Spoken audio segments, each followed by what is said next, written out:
Day 125, Friday, March 17, Leviticus 6 1-30 NKJV.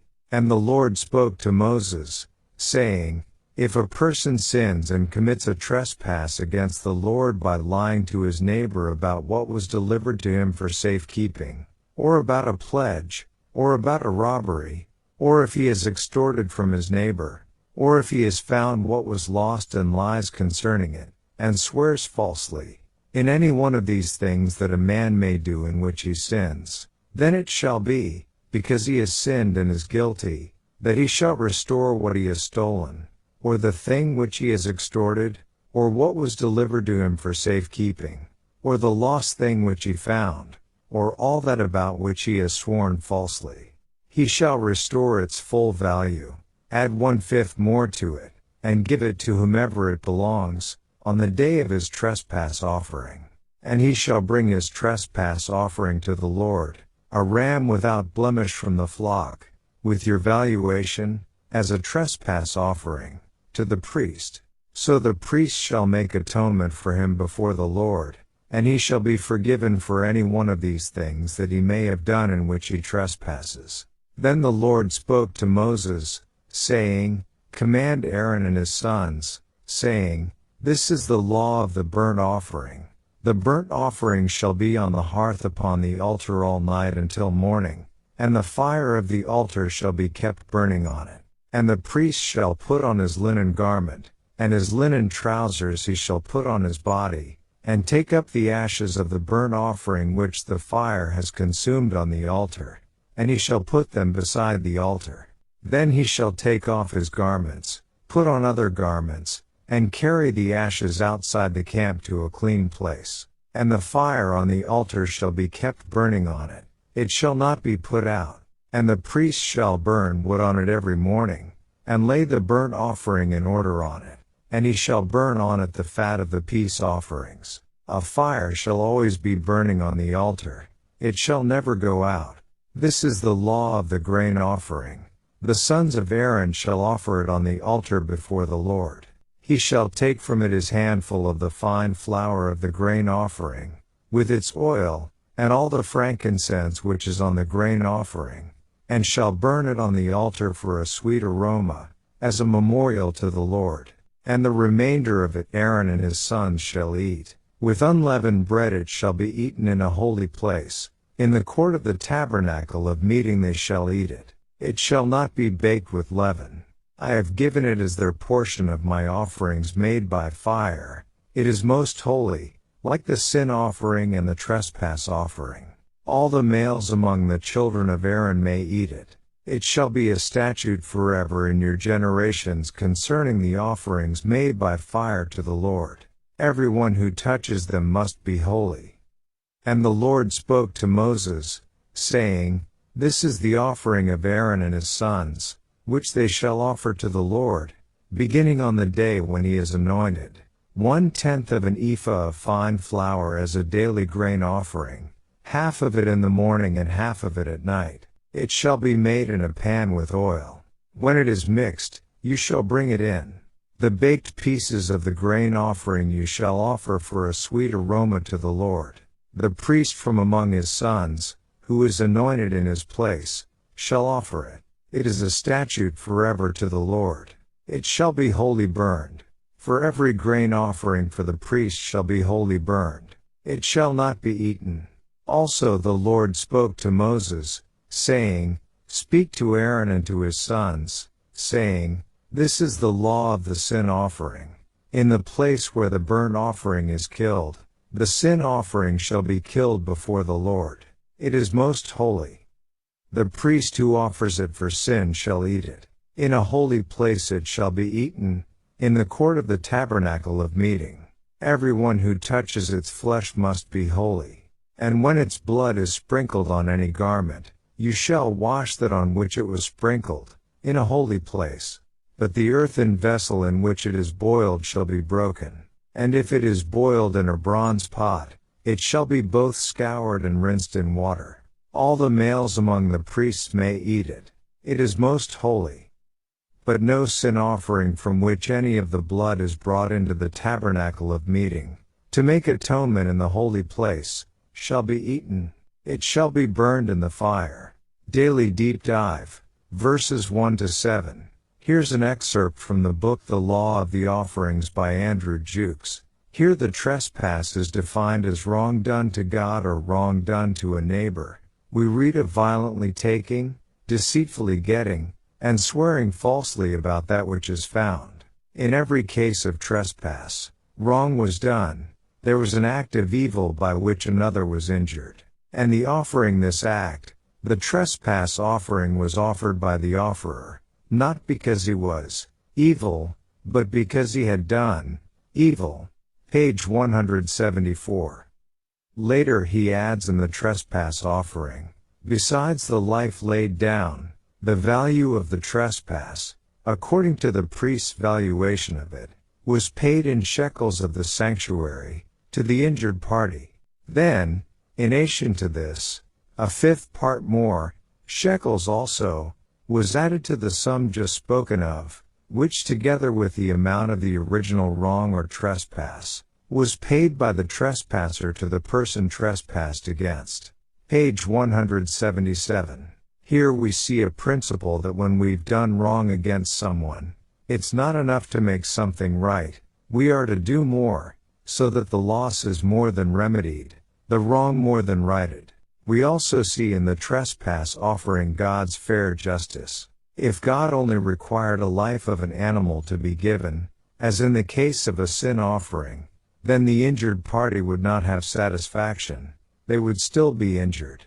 However, in God's instructions of the trespass offering we see the wrong not only fully repaid, but a fifth added, and therefore the individual wrong has been more than satisfied.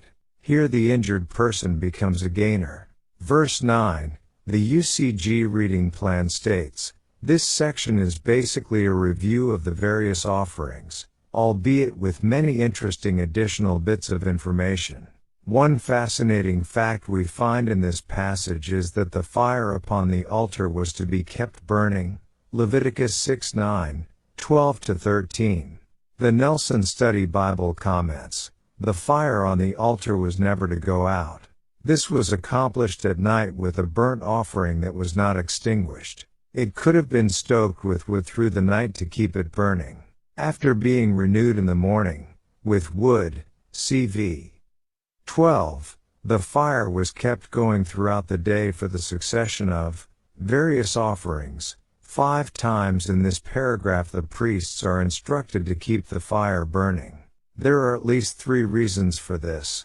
1. The original fire on the altar came from God, 9:24. 2. Perpetual fire symbolized the perpetual worship of God. 3. Perpetual fire symbolized the continual need for atonement and reconciliation with God, which was the purpose of the offerings. Notes on 6-9 and verses 12-13. When the altar was transported, the ashes were removed and a cloth was put on top. Numbers 4:13-14. The Jamieson, Fawcett and Brown commentary states in its note on verse 13, no mention is made of the sacred fire, but as, by divine command, it was to be kept constantly burning, it must have been transferred to some pan or brazier under the covering, and borne by the appropriate carriers. Though we can't be certain about this, it is plausible since sacrifices were offered every morning and evening, which may well imply that they were done even at times of transport. When tabernacle worship was later transferred to the temple at the time of Solomon, God ignited that fire too.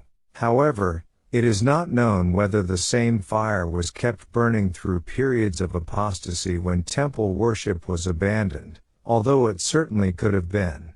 However, there is no indication that God ignited the fire of the altar built after Judah's Babylonian captivity. And, verse 11, Adam Clarke states the following regarding the priests changing their garments. The priests approached the altar in their holiest garments. When carrying the ashes, etc., from the altar, they put on other garments, the holy garments being only used in the holy place. And John Gill's commentary states the following regarding why the ashes from the burnt offering had to be placed in a clean place. For though they were ashes, yet being ashes of holy things, were not to be laid in an unclean place, or where unclean things were, as the burnt offering was a type of Christ in his sufferings and death, enduring the fire of divine wrath in the room instead of his people.